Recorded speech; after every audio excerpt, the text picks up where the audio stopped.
네, 정재훈 전문위원만의 투자 팁을 챙겨가실 수 있는 베스트 투자 팁 강의 시간입니다. 오늘 특별하게 또 정재훈 전문위원께서 시장이 또 이렇게 폭등해서인지 시장에 대한 그런 분석 저희 PPT 통해서 또 잘 준비를 해오셨다고 들었어요. 어떤 내용인가요? 시장이 급등이 나서 한 부분들은 아니고요. 제가 이게 좀 뒤끝이 좀 있어요, 여러분들. 지금 좀 뒤끝이 있는 상황이라 이게 또 한 번 반성을 좀 하게 됩니다. 여러분들한테 좀 반성을 하게 되는데 제 방송을 통해서 여러분들한테 삼성전자에 대한 말씀을 좀 드렸어요. 5만 원 이하 권역에서 매수를 하시게 되면 분할 매수를 하시게 되면 큰 문제가 없다. 그 말씀을 좀 드렸었는데 그리고 나서 사실 많이 빠졌어요. 42,000원대 초반까지 좀 빠졌었고요. 근데 이게 어제 좀 불미스러운 좀 일이 좀 있었긴 했는데 중요한 건 이거예요. 제가 여러분들한테 단기나 이런 부분들을 하시라는 말씀은 안 드리죠. 투자 마인드로 좀 보시라고 말씀을 드렸어요.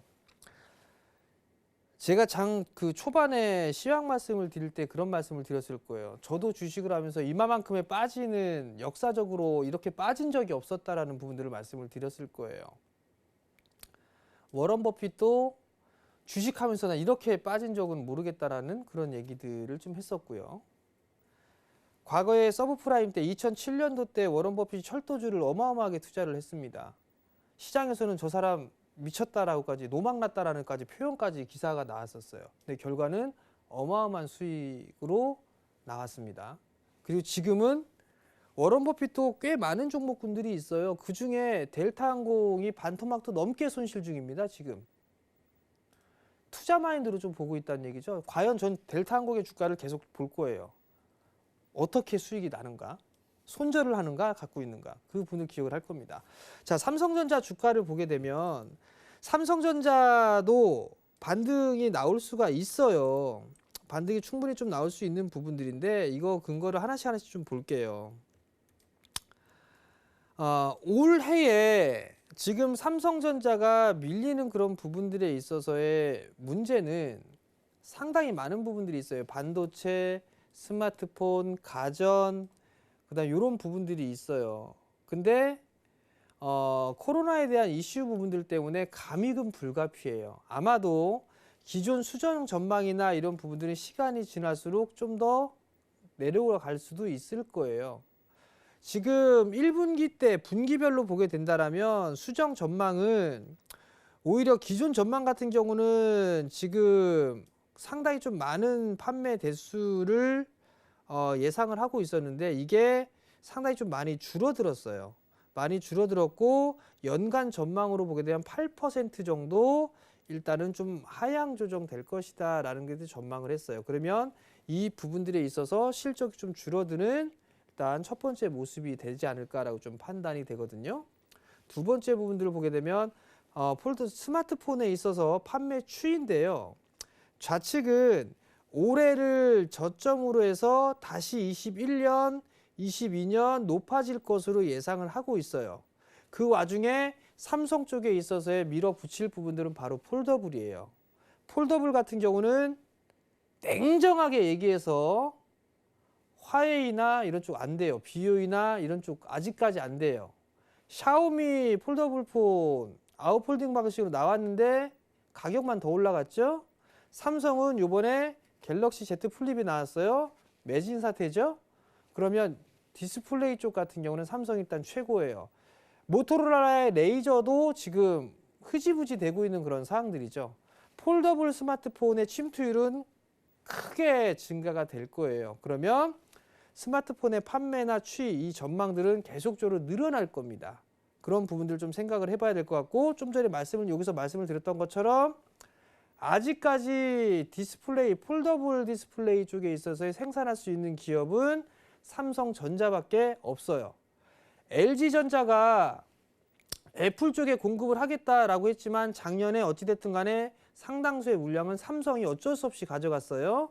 BOE 쪽에 있어서 애플 쪽에 공급을 타진하고 있다라는 그런 얘기는 있는데 리지드 쪽 같은 경우는 BOE 쪽 같은 경우는 수율이 좀 괜찮아요. 근데 제가 오늘 확인해 본 바에 의하면 폴더블, 플렉서블 쪽 같은 경우는 아직까지 수율 자체가 10% 정도밖에 안 되는 걸로 저는 파악을 했거든요. 그렇다는 얘기는 삼성 디스플레이 쪽에 수혜가 많다라는 거.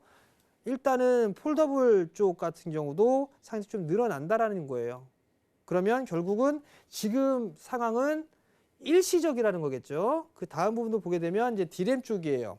D램 쪽도 마찬가지로 변동치가 1분기부터 2분기, 3분기 정점을 치고 4분기 때 좀 줄어들 것으로 예상을 하고 있어요. 근데 지금 얘기가 나오는 그런 부분들은 자택근무를 좀 많이 하고 있고 그러다 보니까 혼자 이 D램에 대한 수요, 온라인 쪽을 통해서 하는 부분들이기 때문에 서버 쪽이라든가 이런 부분에 수요가 많단 말이에요. 비트그로스 변경 추이를 보게 된다면 기준치보다는 조금 하향 조정됐겠지만 예상됐던 폭보다는 그렇게 크게 나타나지가 않는다라는 거. 그러면 반도체 쪽의 시장 점유율이 제일 높은 삼성전자이기 때문에 견조한 실적은 일단 나올 수가 있다라는 얘기예요. 그 부분들 좀 기억을 하시고 D램 쪽과 낸드 쪽의 제품별 수요나 증가 부분들을 보게 된다면 그래픽 쪽이라든가 서버라든가 이런 쪽 같은 경우 모바일 쪽은 좀 줄어들겠지만 서버 쪽 같은 경우는 상당히 좀 늘어나고 있는 그런 사항들이에요. 그리고 SSD나 모바일 쪽 이런 쪽 같은 경우도 점차적으로 좀 늘어날 수 있는 증가가 늘어날 수 있는 그런 부분들이 있단 말이에요. 그렇기 때문에 너무 이게 지금 나쁜 부분들만 생각을 하고 있는 그런 사항들이에요. 구글이나 페이스북, 서버 이 대기업 쪽 같은 경우는 아마존이라든가 이런 부분 추이는 투자에 대한 추이는 계속 늘어나고 있어요. 서버에 대한 투자는 지속적으로 나가고 있다라는 그런 사항들이에요. 그렇기 때문에 지금 구간에서 이 삼성 쪽에 있어서의 하락은 좀 과도하지 않겠느냐라고 좀 판단이 되고 있어요. 마지막입니다. 삼성의 초격차 전략은 흔들림 없이 추진한다라는 그런 얘기가 있었어요. 이거는 주주총회 때 얘기가 나온 거예요. 이건 제가 기사를 캡처해서 본 겁니다. 코로나 악재에도 삼성전자 반도체 추사 계속한다. 삼성전자가 역대 최대 규모의 반도체 경력 사원을 채용한다. 이재용 부회장이 세계 정상으로는 부족하다. 초격차 패널 기술 속도 내라. 반도체 쪽과 디스플레이 쪽 여전히 초격차 전략을 유지를 해 나간다라는 얘기예요. 자, 그러면 여기서 이제 포괄적으로 보자고요. 삼성전자 같은 경우는 이미 감익에 대한 부분들까지도 같이 밀려 내려왔어요. 초과적으로 많이 빠졌습니다. 문제는 과거에 사상 최고 실적을 기록하고 나서 그 자리대를 넘어갔어요. 이건 일단 기대감으로 볼 수밖에 없는 그런 사항들이에요. 사상 최고 실적을 갱신하면서 주가가 넘어갔다라면 오히려 더 플러스 알파적인 요인이 있어요. 근데 그 부분들이 아니기 때문에 일단 당분간은 고점, 저점 기준에서 박스권역으로 좀 진행될 가능성이 좀 높아 보입니다. 여전히 반등에 대한 부분들은 나올 수가 있는 그런 사항들이고 그렇기 때문에 삼성전자 쪽 같은 경우는 좀 더 보유를 해 나가는 게 저는 맞다라고 좀 판단을 하고 있어요. 오늘 다행히도 외국인 쪽과 기관 양매수가 들어와주는 그런 모습들을 보였었죠. 일단 그 추이가 좀 더 이어지는지의 여부를 체크를 해보는 게 좋지 않나라고 좀 판단이 돼요. 투자적인 관점을 보게 된다면 저는 여전히 좋다라는 말씀 드리도록 하겠고요. 초격차 전략이 흔들림 없이 추진한다라는 이 부분들은 장비사 쪽이에요. 싹 다 삼성 쪽에 있어서 하반기에 있는 반도체 설비 투자 안 하고 QD 쪽, QD 디스플레이 쪽 안 하고 A5 증설 안 하고 그 다음에 비메모리 쪽 안 한다. 이렇게 해서 전개가 되더라도 지금 장비사들의 실적은 이걸 배제하더라도 너무 많이 빠져 있는 상황이에요. 즉 결론입니다. 지금 시장에서 좋은 얘기가 나오는 부분들은 없어요. 과거에 삼성전자가 저점을 치고 올라갔을 때 얘가 왜 올라가지? 기술적인 반등 아니야? 이런 얘기가 있었어요. 지나고 나서 얘기가 나왔을 때는 반도체 업황 회복 때문에 6개월 선행해서 주가가 움직였다라고 얘기를 했어요. 지금 주가가 많이 빠졌습니다. 주가는 6개월 선행한다라고 가정을 하게 된다면 지금 구간에서는 바닥이 맞다라고 좀 보고 싶어요. 트럼프 대통령도 7, 8월 정도면 괜찮을 거다라고 얘기했어요. 6개월 정도 후에 추이를 보게 되면 저는 지금 자리대는 바닥권역이 아닌가라고 좀 판단이 돼요. 변동성이 여전히 크게 나올 거고 저점을 깨는 모습들이 나올지 그건 모르겠습니다만 일단 시장에 있어서 좀 자신감을 좀 가지셨으면 좋겠다라는 거, IT 섹터 싹 다 싸다라는 거, 이 점까지 말씀을 드리도록 하겠습니다. 네.